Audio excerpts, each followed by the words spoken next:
Nasaan na po kayo? Hindi ko na po kaya. Gutom na po ako, inay. Inay. Kahit isang cotton candy lamang po at ice tubig, okay na po sa akin, inay. Nasaan po ba kasi si Itay? Bakit hindi pa po ba siya dumarating? Nanlalaki na naman po ba si Itay?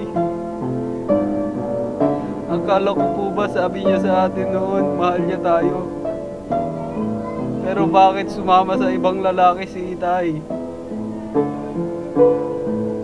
Nay, dumidilim na po yung paningin ko, inay. Hindi ko na po kaya.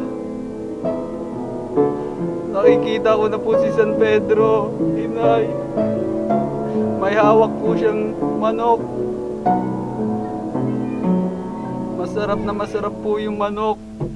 Lalo na siguro kung gagawin natin chicken barbecue.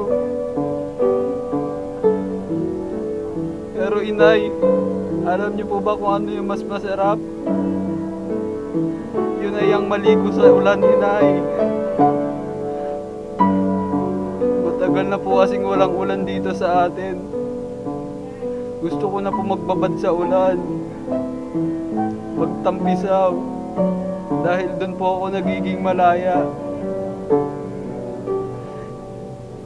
Para po kasi akong isang ibon.